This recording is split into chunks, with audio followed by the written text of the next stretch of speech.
This episode of the E-commerce Playbook podcast is brought to you by Sorall. Build your influencer marketing program on autopilot with a simple workflow for everything from gifting to paid campaigns. Try it out for free at getsorall.com/champions/CTC or with the link in the show notes.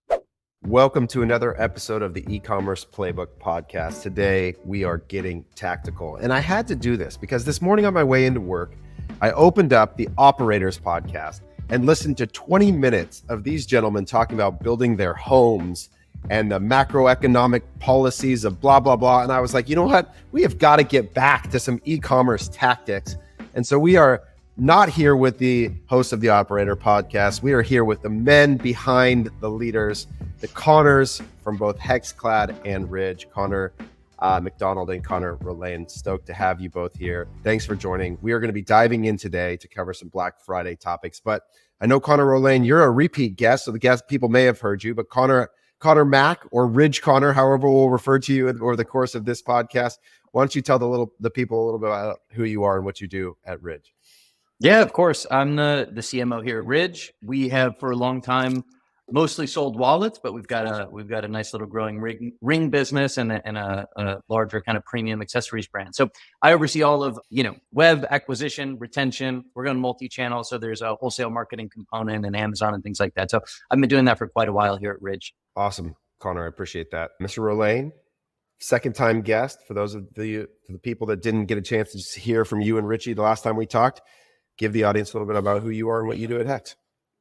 Yeah, so I'm the head of growth at Hexclad, really overseeing our revenue driving initiatives and channels, both on the acquisition and the retention side of things. So anything that has the goal of, driving a sale on our .com is kind of falls under my purview, and that's a wide ranging number of initiatives and channels and all the things that, we can do tactically. So yeah, if it's revenue driving, I kind of have my hand in it in some way, shape, or form. Awesome. Well, my hope today was it has been really cool the way in which your founders and CEOs have given people a glimpse behind the curtains of the business more broadly on the Operators podcast. And I think a lot of people have enjoyed that. But at this moment of the year, this is really an opportunity, I think, where a lot of people are zoomed in on focused on really what is the core execution for most of our calendar in e-commerce. And so I thought the opportunity for us today was for you guys to come in and say, hey, leading your teams, leading your marketing orgs, what does it actually practically entail to execute against the kind of volume in this moment that you all have? And as specific as you're willing to be, I think we're all going to benefit from that visibility. So I outlined a few questions here that I want us to dive into to get to exactly what execution of Black Friday, Cyber Monday inside of a 9-figure brand looks like. And we're going to start with a classic, which is just the pacing, the calendar. When is this sale starting for all of you this year? And how do you think about the calendar as it relates to your offer and moments for BCFM? Let's go with Ridge Connor first.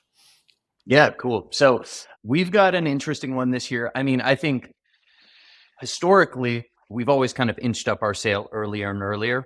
So we've definitely been pacing towards that.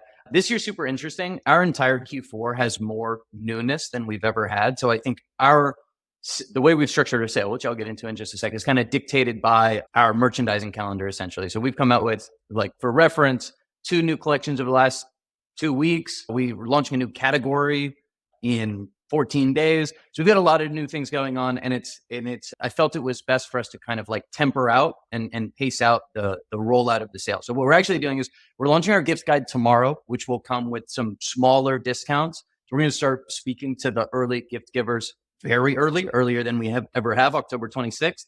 Then we've got a bunch of new things for the first week of November. That's just new product launches, new category launches. And then we're doing the full rollout of the sale on the 13th, where we do a much larger discount across the site. This might be a later question. We're not using codes. We do strike through pricing because we have a lot of different pricing strategies across our different materials and products and categories. And then we will be doing additional discounts on exclusive SKUs the week of Black Friday, Cyber Monday. That Turkey 5, we stretch it out to a Turkey 8. Love that. So let me say it back to you. So we got gift guide this week. Then we're going to new product launches the first couple of weeks. Core sale starts the 13th. And then that week, we kind of create moments around individualized SKUs to create some additional engagement points for people, new reasons to send an email over what you're calling Turkey 5, Turkey 8. Is that right? Exactly. I like that. Yes. That's a cool pace. Okay. Connor Rolain, what are you guys doing? Yeah. So we have a similar approach as far as new products go. We're launching a lot of highly sought after products this quarter, which will, in my opinion, be our best new products this year. We've probably launched at the end of the year. We'll have launched over 10 new products, which is awesome. But yeah, so we have a probably what I think is going to be our best product launch going live at the end of this week. We have a double burner griddle going live. Then we are launching a new series of knives at the end of the first week of November.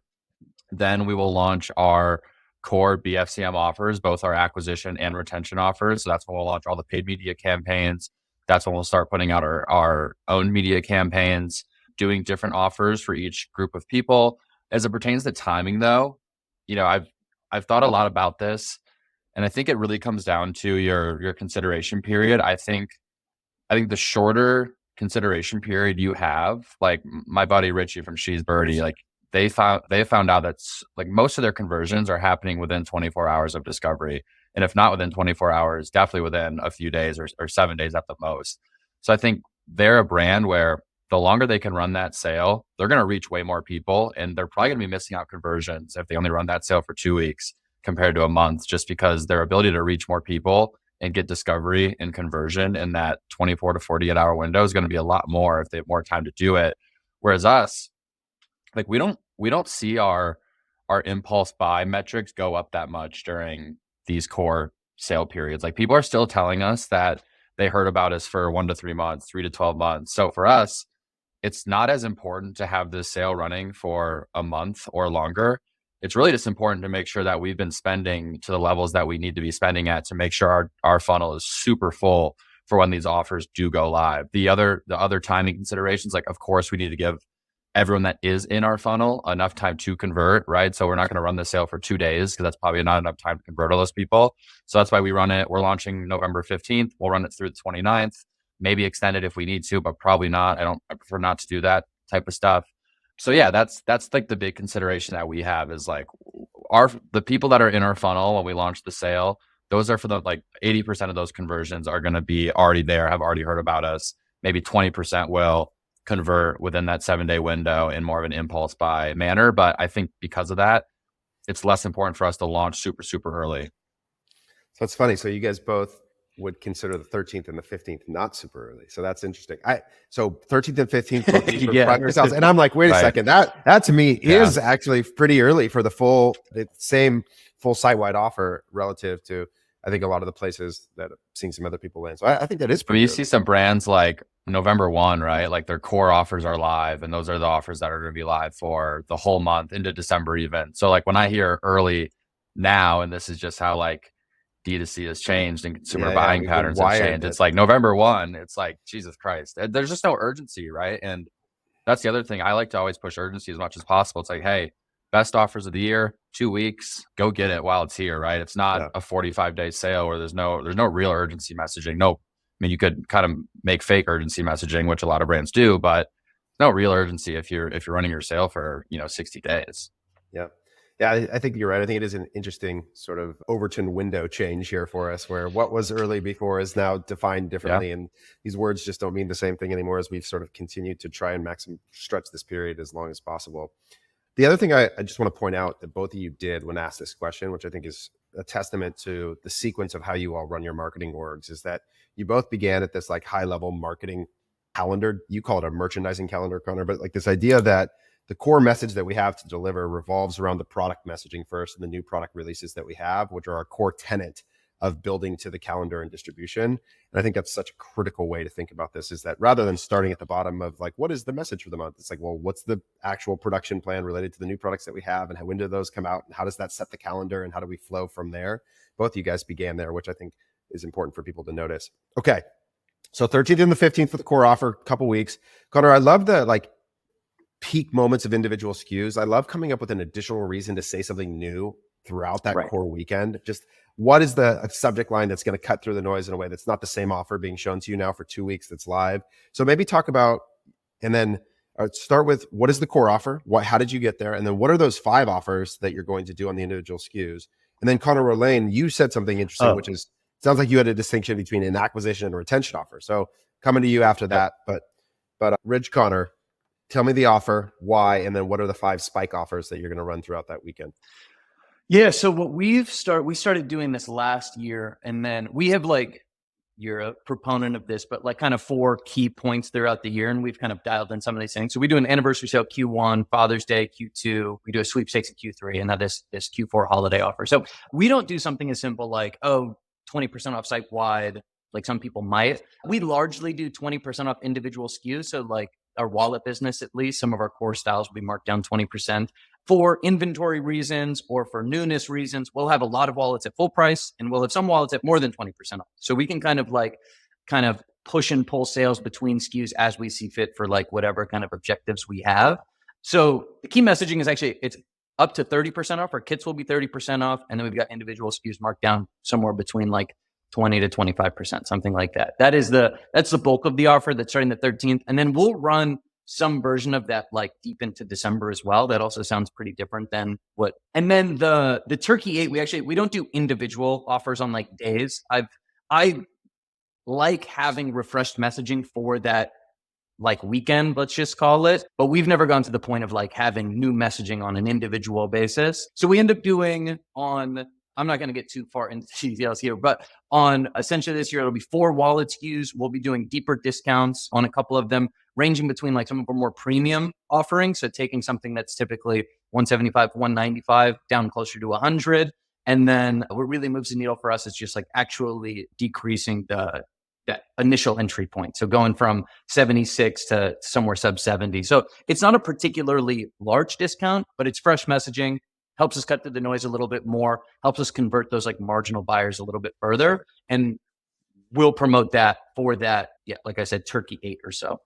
Yeah, that's great. I think one of the things that's important is that when we think about the messaging, we want to think about the hook, right? And so the fact that you have up to 30%, right? That's the core driver. Right.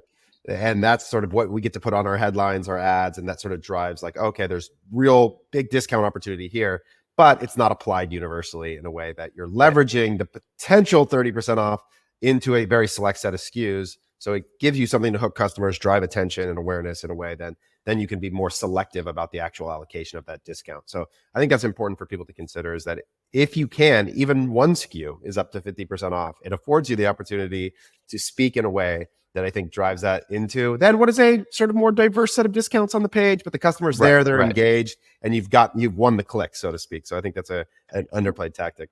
We do have like, we end up playing that slightly more conservatively. We say up to 30% off. We have plenty that are up to 30% off. It's like our standard kind of bundle option. We could do like an up to 40, but then that felt like, we've done that in the past, and like I just didn't feel great about it from a brand perspective. You had a couple users writing in like, hey, you said up to 40, there's one option here.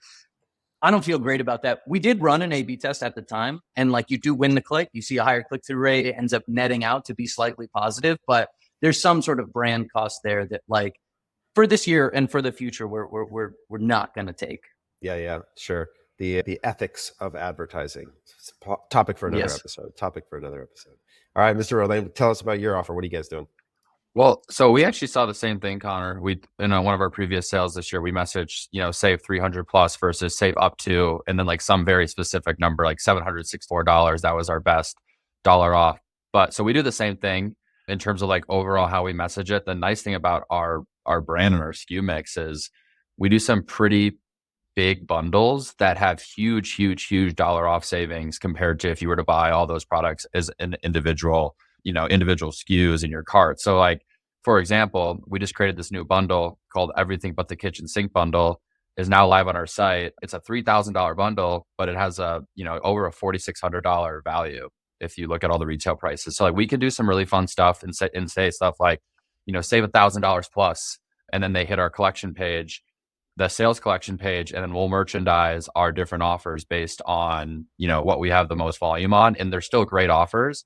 But to your point, it's like, you got to find that balance. And like, I'm always hitting up our director of CS and saying, hey, like, please let me know if you're getting an increase in CS tickets that are saying, hey, I think what you're doing is misleading and stuff like that, because, we got to protect that brand experience. So it's an interesting balance to find, and like performance over brand experience. But yeah, there's real fast. There's a great thing there, what I just call like the rule of the bigger number, which is when you go to message a discount, if 30% off is $9, say 30% off.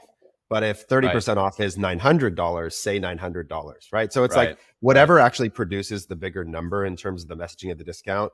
So like in your case, Connor, 20% off might only be a few bucks in some cases, but for you guys at Hex, 20% off might be hundreds of dollars. So say the hundreds of dollars, you know, it's like just the rule of saying the bigger number in the message. Totally. No, 100% agree with that. In terms of our offers and how we think about acquisition versus retention, you know, our core first time order products are the 12-piece set and the 6-piece set. So if you look at our LTV as a function of like percent increase on those orders over 12 months, it doesn't look great because someone just bought 12 pieces of cookware for $699.99. They're not really coming back right away. But if you look at other things like cohort sizes and number of people that own certain product SKUs and product categories are, you know, if you look at retention from that perspective, it looks a lot better. But we're always thinking, so on the retention side or on the acquisition side of things, first off, like we're testing these offers all year long, both evergreen and during sale periods. Like we've tested into the best performing offers, which are all surrounding the 12-piece and 6-piece set. Those net us the most volume. They net us the most contribution dollars on that first order. So everything that we do is really a function of those two SKUs. On the retention side of things, we're thinking like, hey, well, someone that's already come in and bought this 12-piece set or the 6-piece set, like what are they going to want to buy? And what do we have margin for to offer a discount on? So what we're doing now during BFCM and during holiday is we're doing dollar off on individual products. And this is the only time of the year that we do that. And these are going to appeal a lot more to someone that has already bought the 12-piece set or the 6-piece set. We still will push those acquisition offers to people that have already bought those products because we get a lot of gifting of our cookware during this time of year, and those still perform very well for us. But we want to make something that appeals both to gifting and self-consumption for someone that's already bought before. The other reason I like that is the same reason that Connor mentioned already is we can push a lot of different messages to our own media list during this time of year because we have a lot of different product categories that are on discount. So we can use this up to messaging. I think our best dollar off is 50%. So that'll be like our big headline in our retention offers, you know, save up to 50% off on these individual products. It's the only time we do this all year long. But we're going to have campaigns that are focused around cookware, around cutting boards, around knives, around accessories, around our salt and pepper grinders. So that's going to really keep our messaging fresh in the way that we go about, you know, deciding like, hey, how many campaigns should we send on our accessory cookware versus knives versus cutting boards? It's just simply by being in really close lockstep with our inventory and finance team. Like I know what we're projecting year over year in terms of percentage growth at a SKU level, both on our acquisition offers and on our retention offers. And that 100% dictates how we're merchandising in our channels and on site. So in terms of like, hey, we're going to send this many on cookware, this many on cutting boards, this many on knives. And then we'll leave a little bit of flexibility if we need to come in and be like, hey, we're underpacing on knives, like let's pepper in some more knives, or we're overpacing on cookware, let's pull back on cookware. Same thing with our acquisition offers, right? Like we're building out ads, pushing, we have 3 core offers, and then I would say we have 6 other offers that are just bundles that are not going to be as popular by volume, but will still be very popular. So, you know, we're creating ads for every single offer we have so we can manipulate how much traffic. Like if we're really underpacing on 12-piece set and we're over indexing on 6-piece set, that's going to put us in a really tough spot for Q1. So we have ads for every single acquisition offer ready to go, built out. So that way we can, you know, artificially crank down 6-piece set, crank up 12-piece set, or however it shapes out. But that's like the overall approach for, you know, acquisition versus retention, and how do we craft offers that are A, driven in the data that we've tested into this year, but B, are going to be appealing to both, you know, subsets of people that either are in our list or are not in our list already, and people that we're going to be pushing offers to via paid media versus our own media channels. We talk a lot about good and bad UGC, but if you want a streamlined way to do the good kind of UGC, which is product seeding, then look no further than Soral. If you're still using a spreadsheet to save creator profiles for influencer management, you will love this Chrome extension that comes with Soral. You can see engagement rates, like projections, and their fair price without even leaving their profile, and you can add them to your creator CRM with one click. And that's just step one. You can search for influencers, send personalized outreach emails, manage your relationships, and track performance all in one place. Sound too good to be true? See for yourself with Soral's free trial. Just go to getsoral.com/champions/CTC or click the link in the show notes. It's great. Awesome, guys.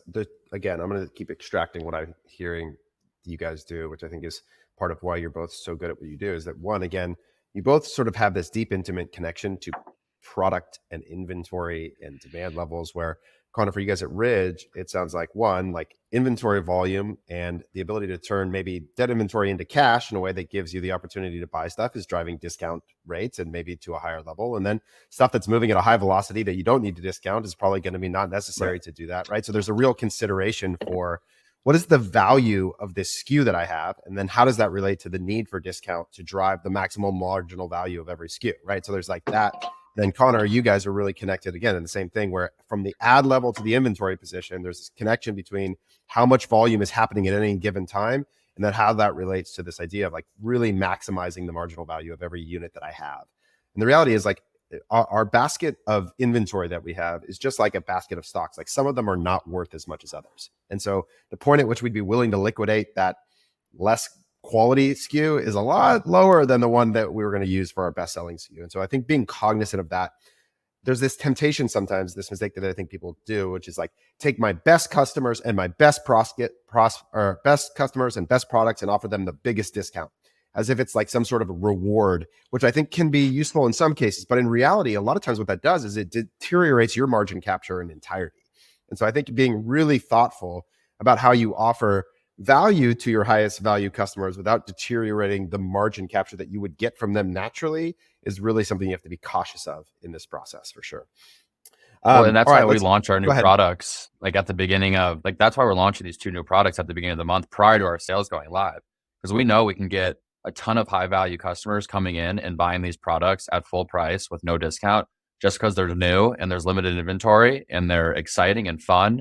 And the goal is to get that person to buy the double burner and the Master Series knives based on those value props, and then also get them to buy the griddle or the cutting board based on this offer that we're proposing to them. So it's very intentional about, and then also obviously trying to capitalize on this, consumer intent during this time of year. So it's very intentional, like why we're dropping these 2 new products prior to BFCM going live, and then we're dropping another new product at full price in between BFCM and in between holiday. It's like, it's very intentional based on what you just said, Taylor, is like, we are not going to discount new products in the first month that we drop them because we don't need to. We can get people on the excitement of this new product and the product value prop. But it's very intentional with how that interplays with the sale periods. And I think it sounds like, Connor, you guys are doing the same thing with how you're like dropping some of these new products earlier in the month prior to launching these, bigger sales that everyone will have access to.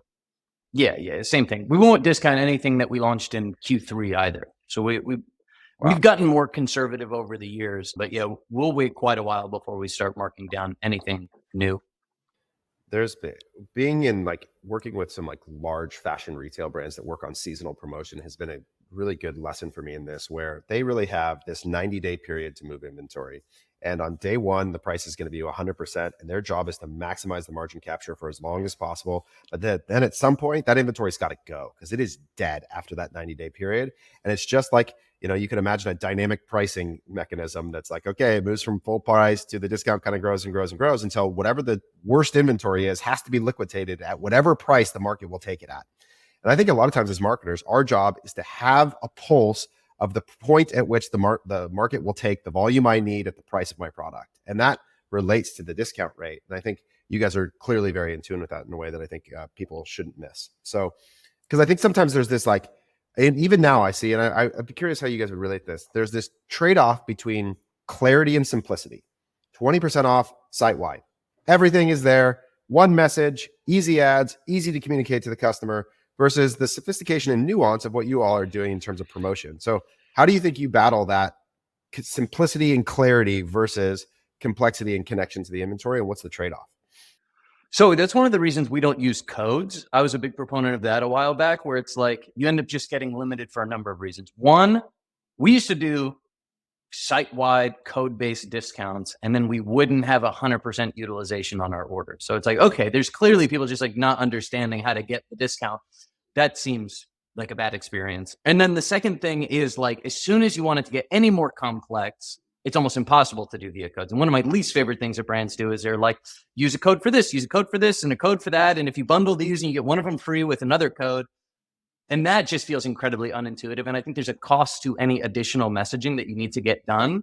That's why we've leaned into the no codes, strike through pricing, incredibly clear where the value is being created. It's not incredibly clear like what percentage discount you're getting, but I'm happy to make that trade-off for like 100% utilization and ease of finding and selecting and buying the prices that you want at the price that you'd like to purchase them at. Yeah. I mean, we think about it the same way. Like, we don't use codes either. I love thinking about, like, especially during any sale period, but especially during BFCM, especially during holiday sale, I always take the approach, like, with this constraint in mind of how could we murder BFCM? How could we murder holiday if the only thing we could do is manipulate our website and the UI and the UX? Like, if we didn't do any ads, we didn't do any own media promotions of this, they would only see it once they hit the website. So, like, we're really thinking about all the way from the homepage to checkout, what's the most seamless process for someone to get their offer and be clear about what they're getting and what the offers are. So, like, this is the first time all year we're doing the $1 off. Same thing. We are not doing any discount codes. It's all baked into the SKU at the Shopify level. And we've really thought intentionally about, well, how do we message this? Because our 12-piece set, for example, that's usually, again, going back to the bundling, evergreen offer on bundling, it's like, hey, we're always going to show an MSRP strike through of what the total value is of those products in our bundles and then the retail price. We're doing an additional $1 off this year. So it's like, all right, well, how do we like visually show that on site that they're getting an additional strike through price here? So it's like $9.99 total value struck through. Then it's sale price, $699.99. And then below that, we have Black Friday offer, $599.99. That lives on the product page in the hero carousel.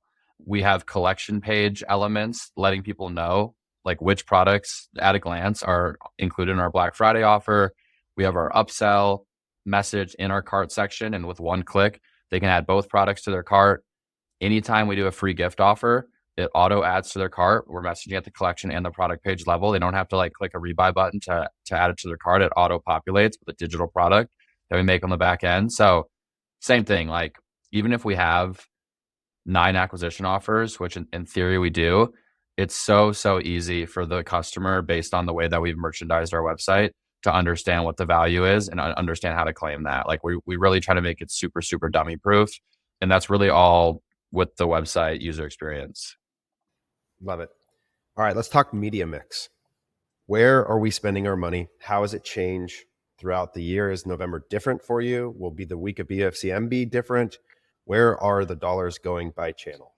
We spent, our approach has been, we've historically had a really wide marketing mix, really diverse marketing mix. Like when I first joined, a lot of our early wins were just getting out in front of net new, like largely male audiences. So we were buying on emails and partnerships, and we were very early on Snapchat and all these other things. And that's kind of changed over the years. But where we're at this year is we spend most of our budget on Facebook, and then we'll take like 30 to 40% of the rest of the budget, and that gets allocated between largely social swipe content. So we've spent a lot on TikTok this year, YouTube Shorts, Snapchat. We've all seen a lot of wins with. From a creative standpoint, it's slightly easier if we're just building up content and iterating on that content, and we can just share it across more platforms. We spent Q3 kind of like pulsing our budgets for our media mix modeling so that we get a better understanding of what value each of these channels is creating, and then using that MMM to set that budget allocation. So all to say, we landed this kind of perfect mix of like, hey, we've got this top line revenue goal based on what we understand the performance of each of these channels and their cost curves. We're going to allocate budgets in this way. We set all that up. That's what we planned for. And then almost what always happens is something surprises us and we change things like throughout the period. So can you give us the initial, what's the breakdown of the initial plan, setting aside the reality that things will change, like percentage by channel? What would you say it is? Percentage by channel. Yeah. Roughly, I'm not going to remember all of them, but it's like 50% to Facebook, 50 to 55% on Facebook. We spend 15 to 20% of our budget on Google search. And then the rest gets done between YouTube in-stream ads, YouTube Shorts, Snapchat, TikTok, and Twitter. No TV.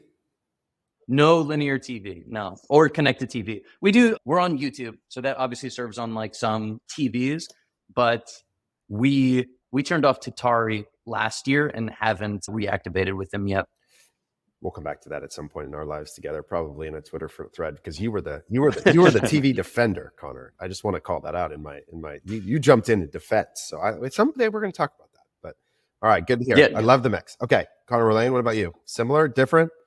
I'd say a little different, but I think similar overall approach. What we've seen in our media mix, especially in September and October as we head into November. And again, this goes back to our consideration period and our just like overall consumer buying journey, is that we've brought our like Facebook spend down to roughly 50% of our overall media budget. That'll come up closer to probably 60 to 65%, maybe even up as high as 70% during certain times of the year, because that's one of our best last click channels. Same with search. We brought it down a little bit in these months leading into November, and then we'll bring that up to get all the conversion to convert that demand that we're generating in these months leading into November and December. So what that means in terms of the other channels is that we really started spending more, we have been spending more in these more top of funnel channels, even though we're not seeing as good a blended performance in September and October. So for example, linear TV is up big. We've been doing a lot of one-off TV buys recently. Like we did a MLB playoff spot last night. We did the Monday Night Football spot on Monday, and we're not seeing a huge immediate return. We're seeing big lifts in traffic. And that's how that's like an early indicator we use to understand how these linear spots are doing for us. But yeah, the big picture changes will be that as a percentage, Facebook and Google will be a lot higher during November and December. And as a percentage, channels like connected TV, linear TV, YouTube, direct mail, podcasting have all been a lot higher in September and October to build that funnel up for when our offers go live and we want to crank up our conversion channels. You've heard it here, guys. When it's time to make money, the dollars go to Meta, it sounds like. But no, I'd be curious, like, so how, and, I think my sentiments on maybe some of this is well documented, but I'm curious, like when I think about an MMM or even MTA or these different measurement principles, they tend to, in my experience, all boil down to what we would all as marketers probably guess in terms of incrementality by channel of new customer acquisition, where those dollars would go. But I'd be curious, Connor, is there any novel insight that has changed that mix for you in a way that was surprising? Like, is there anything that you're like, oh, wow, Snapchat proved out to be better than anticipated? Like what novel information have you gathered in a way that's changed the allocation for you guys? Yeah, for us, it's really just about being more scientific in how we're allocating on these like tertiary channels. So these ones where like YouTube Shorts, for instance, especially late last year or early this year, it was just the value that you're creating should be measured in a completely different way. You're getting $1.50 CPMs. It's full screen. It's fantastic ad inventory that was coming at a great rate.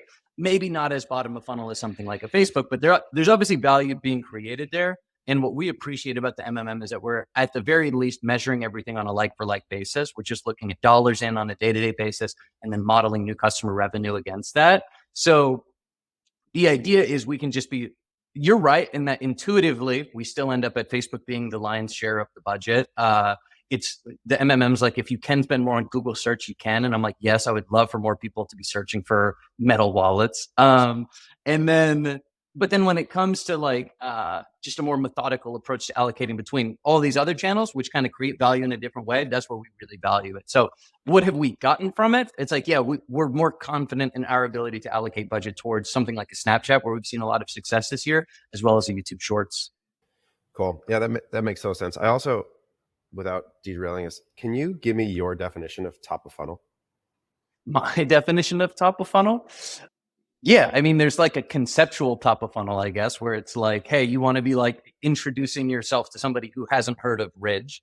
When we think about top of funnel on a more tactical basis, we're looking at like, well, what channels are driving higher percent new visits? So we consistently see higher percent new visits from a YouTube Shorts or a Snapchat or a Twitter, or right now we're advertising to women really heavily. So it's like, that is by definition more top of funnel. We're reaching more net new users. We're serving net new impressions, and we're seeing that by driving more net new visitors, based on the MTA. So That's how we think about it. Like on like a metric basis, it's just like how many of these people are new. Same with like But non-branded search, for instance. Percentage basis versus volume basis?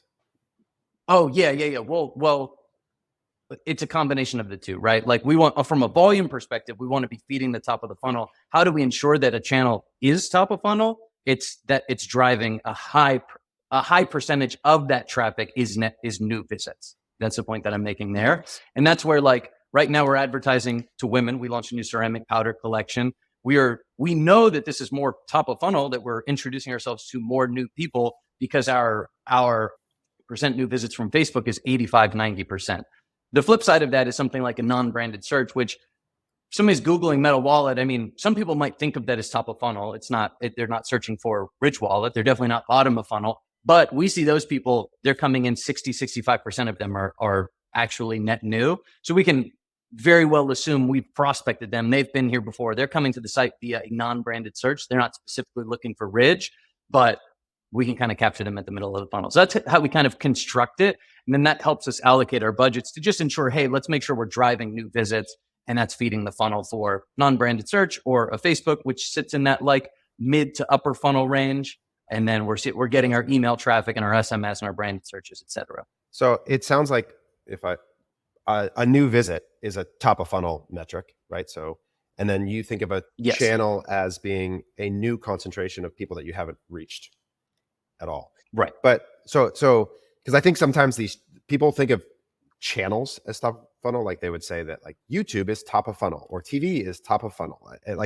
But the thing I think I struggle with this language, because I think I get defensive over Meta as a top of funnel mechanism.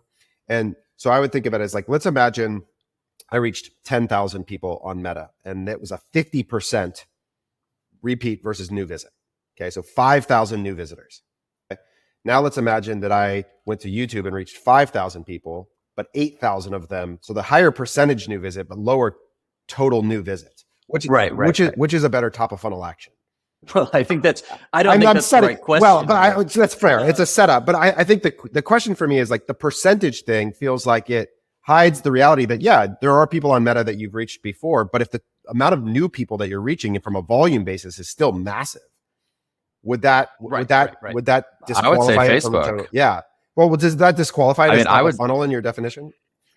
I think it's both. Well, so right. Yeah. Like yeah. My concern simultaneously. Yeah. So sorry. Cause my concern here, the way we talk about this internally is like, if we have a campaign, we're optimizing for conversions in Facebook, half of that traffic is returning visitors.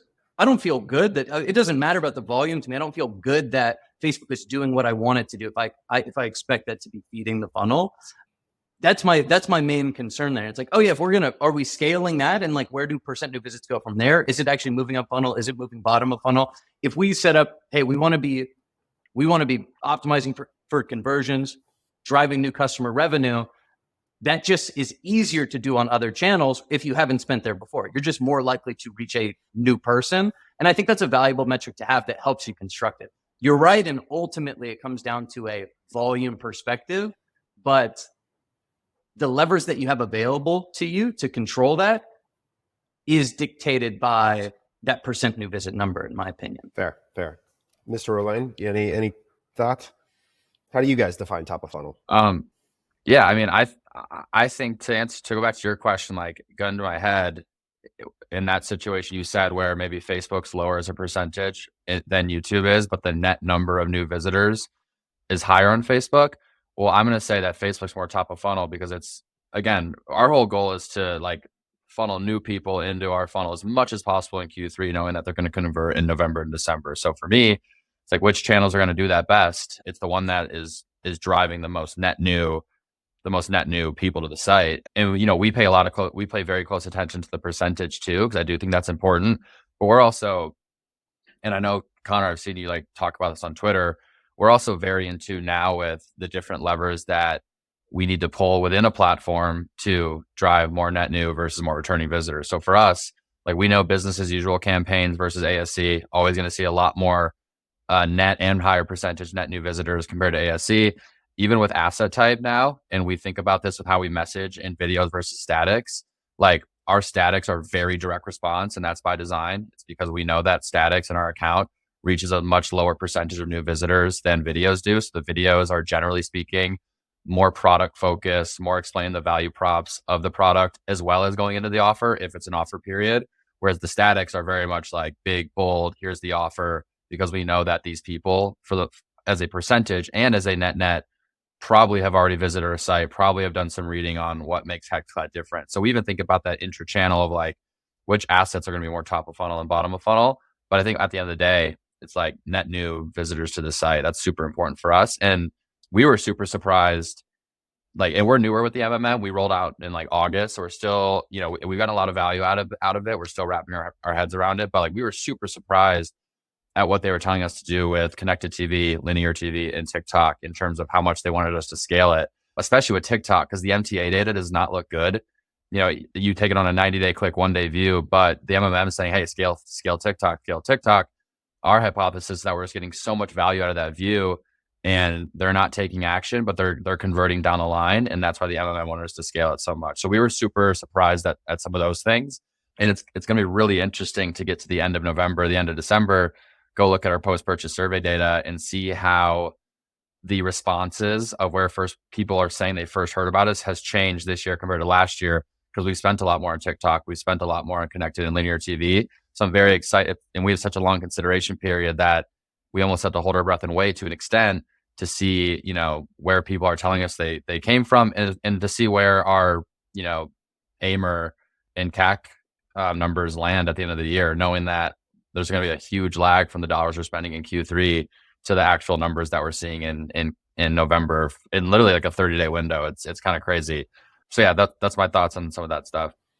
Yeah, that's great. I think what I'm trying to be defensive about is that it is becoming more and more common for people to get sold to from these ad platforms under the banner of top of funnel. In particular, I think I'm seeing this a lot in the connected TV sort of process, which is this idea that they are attacking the premise that their current media mix offers top of funnel at all, and that you need this alternative, that top of funnel is a channel thing, like that new people only exist in these other channels. And that's the part where I think for a lot of brands, it's a really, really dangerous premise. And that the idea that what we're looking for is a net new person who's never, like, I would just define top of funnel as simply a customer that has never been to your site before in any way. Like to do it any broader than that, I think moves into philosophical more than it does into measurable. And I would just prefer to be able to define the term with something I can measure. And so I love percent new visits. And so to me, it's like if you are driving percent new visits, and for most brands that are way smaller than you guys too, like they are driving massive amounts of percent new visits off of their core channel that is profitable on a per dollar basis. And that when they deviate away from that, they destroy their metrics in the short term. Now you guys have much broader media mixes than a lot of folks, but I think that in many cases, I think that term is like a siren song for people. It's like, oh, I need top of funnel. I need this idea that, and really it just means you need new people who have never seen you before to see your product. Wherever you can do that most efficiently, do it. But the idea that only exists in some channels is a weird premise to me. I don't understand that when there's 2 billion people on the platform. No, I would agree with that. I mean, our experience has been, I don't know, we're like really kind of splitting hairs here a little bit, but if you look for people who are new to the brand and willing to buy, there are plenty of examples for us where a new channel, we've been able to find those people more cost effectively on a new channel. Like you can top of funnel, you can say, yeah, we want to reach net new people. We want to drive a percent new visits. We want to run, impression optimized campaigns on Facebook, and like, oh, that is top of funnel. That's all net new, but like those people aren't buying. Whereas it's very clear, like when we launched, now this is we launched on Snapchat in 2018 Q3.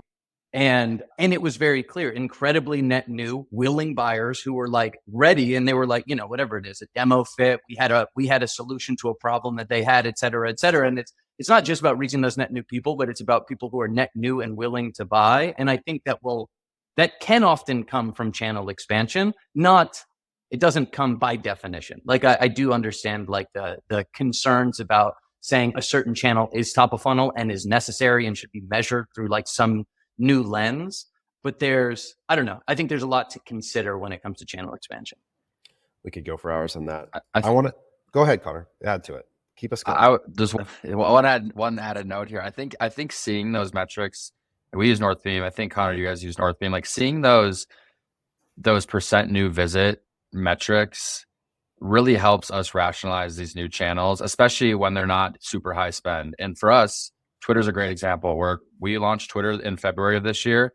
We've seen as good of a one-day click ROAS as Facebook, which, albeit it's 1/10 of the spend, but our year-to-date percentage of new traffic from Twitter is like 89%. So it makes it a lot. I have a lot easier times, telling my team to go focus on this channel. Whereas like without that data, I'd be like, well, should we even put any eggs in this basket? Because for every $1 we're spending here, we're spending 10 on Facebook. When I see that percentage net new visit be at almost 90%, I know for a fact that we are not reaching these people in Facebook that we are reaching on Twitter. It's hard with like a connected or linear TV because you don't get that like digital stamp that you get with like a Twitter or a Snapchat or a new digital channel. But like paying attention to those metrics, it helps you rationalize rolling out these smaller incremental channels because I'm not getting that Twitter person on Facebook, and same with TikTok, and probably same with YouTube. Like they're different people, different users, and that makes me feel more confident in like putting my teams and my bandwidth on rolling out some of these new channels because we're getting a bigger piece of the overall pie to our website. And it's that you're seeing ROAS from Twitter while you're hitting 89% net new visits. Totally. Because you could go optimize for clicks on Facebook. Yeah. You drive 95% net new visits, but that doesn't mean anything. That's why like there's a balance to strike between performance and how we're defining the funnel. Exactly. And so that's the thing I would just say, like in hearing you, Connor, I think the key to the statement where I would even walk through the door with you was you started with saying it was profitable on a measurement basis on a one-day click. And so it's like, cool. Now I'm in. Let's talk about now within the context of a dollar that's generating the incremental return that I need, the allocation accordingly. I think what people will do is they'll often flip it though. They'll go, but look at all the new visitors at my poor performance. And that's the justification in some way. So same page. All right. Last question. I want to get, were you going to add? Do you want to throw something else? Last, do you want to tie it off? No. I was going to make the point that all of that, and it sounds like, yes, we are on the exact same page. Yeah. I mean, I think we might, I'd probably go after Connor's TV spend if I saw it. But other than that, I think we're on the same page. But okay, I want to end you'd like that hour-over-hour uptick in traffic though. Yeah, a bunch of traffic that just bounces off your site in 7 seconds because they're like, what is Hey, the post-purchase survey data, man. Post-purchase survey data validates it. Yes. Don't even get me started. Now we're gonna dive into humans' capacity to determine the impact on their decision making. We got to get Jeremiah on here. He and I argue about this relentlessly. All right, let's end with something a little more like softer as leaders in terms of what is the work schedule for you and your team this weekend? When do you make them show up? What is your expectation of them? How do you guys actually set that from an organizational standpoint as leaders? So I'll start here. I'll say, we've been hiring exclusively remote for a while now. We've also done a lot of hiring on our performance team over the last year. So frankly, I don't have like a defined, like we're online at 6 a.m. We've got people in so many different time zones at this point that like we will have like 20 hours of Black Friday covered. It will be a normal working hour for someone. So we've really benefited from that more global workforce, making sure we've got people who understand what we're looking for and can pull levers if necessary. I'll work 6 a.m. to 10 p.m. or something like that. But that's how we'll structure it, really just taking advantage of the multiple time zones that we're in. Yeah, I think about it from the perspective of like where would we need to pull levers during this weekend? Like from Thursday through Monday, what channels would we even need to pull levers on? Like if we do our job right, the only levers we should really be pulling are budget levers. Like we shouldn't be launching new ads. We shouldn't be putting new like emails into Klaviyo. Like that should all be done well ahead of that. And if it's not, then I'm going to have to like talk with my team about like where our process went wrong. So really the only like there's two core channels. It's like where is shit going to break? The website. If the website breaks, we're screwed. So it's really, we have a head of website. We just hired another developer to work under him. And then we also work with Van Group on a lot of our web dev and design. So for like the website stuff, we're just going to create a calendar. It's like, hey, it's not that you have to be working during these times, but we do need you to be available because if the website breaks even for an hour, like that's huge losses in revenue and efficiency. So really creating schedules across those three folks to make sure that if something breaks, everyone knows who to go to. And then it's the media buyers. We also do some media buying internal, same thing. It's just creating a schedule. I'm going to be like available and monitoring the entire weekend from an overall blended performance. Like, hey, if we create these sensitivity tables to help us inform, like, hey, should we stay where we're at this current MER, or should we scale up or pull back, and like what nets us the best contribution dollar? So it's the age old question of like, are we better off doing $10 million out of 5x, or are we better off doing $8 million out of 6x MER in terms of contribution margin? So like, I'll be monitoring that stuff throughout the weekend. And then again, we'll have a schedule saying, hey, these media buyers are available during these times. So if I go in there and I'm like, shit, we're pacing 108% growth year over year, and we're at a 10x MER, like I think we could push for 225% at a 7.5x MER, then I'll know who to hit up and say, hey, like let's go crank and put this much more budget in the account. But we're going to create a calendar or like a scheduling essentially, where it's like these hours, this person for this thing. And those are the two channels that I'm the most concerned about, is like the website and then our paid media channels that are driving conversions during that 4-day clip, which is primarily going to be Facebook, TikTok, and search. Love it. Do you guys do an hourly forecast for BFCM to track that against? Like, do you look at an expectation of what is happening each hour, or how do you sort of actually day of track? We have daily go ahead. goals. We have daily goals, and then throughout the day we'll do hourly reporting. So we don't project it down. We could project it down to an hourly basis if we thought it'd be the same distribution. But yeah, we did that last year for the first time, looking at basically MER on an hourly basis and then looking at that year over year.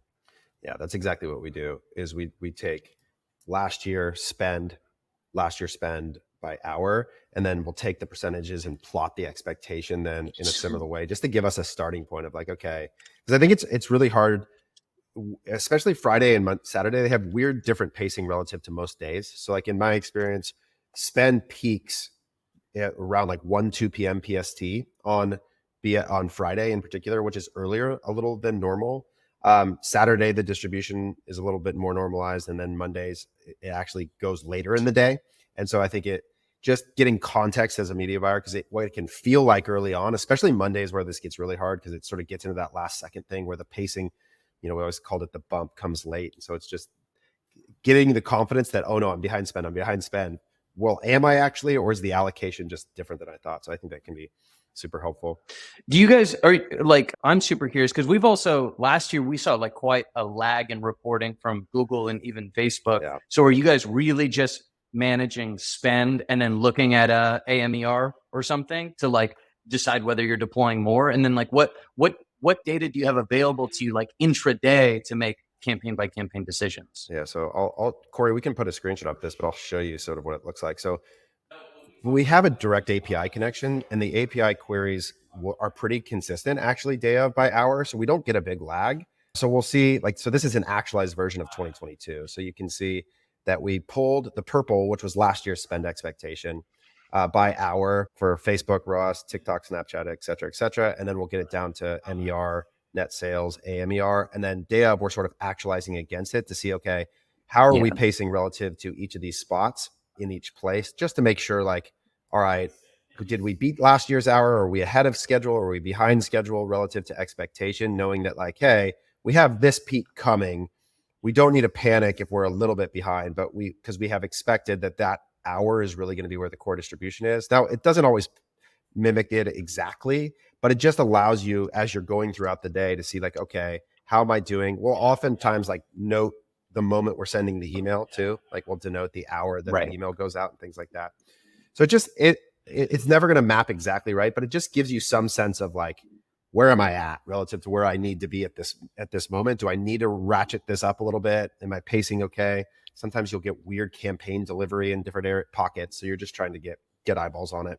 But and I think these sheets were actually just built with Supermetrics queries. Now we have more direct database integration, but I think this was all built with Supermetrics queries. The API must be faster because we just got way better data from Northbeam than in platform, at least in those like early hours of the day. So that's how we help justify like increasing spend on on search or something. Exactly. Awesome. Well, hey guys, I appreciate your generosity. It's super helpful. I know a lot of people look to you all for direction, and this is a moment of the year when there's a lot of pressure. So you heard it from these guys. Launch your sale the 13th or 15th and just piggyback the wave they're going to create. They're going to move the market. They're going to let everybody know that Black Friday has started and we'll just all reap the rewards. But hey, appreciate you both. Thanks for your time, your generosity, and we'll talk soon. Sounds good. All right. Thanks, guys. Take care. Bye.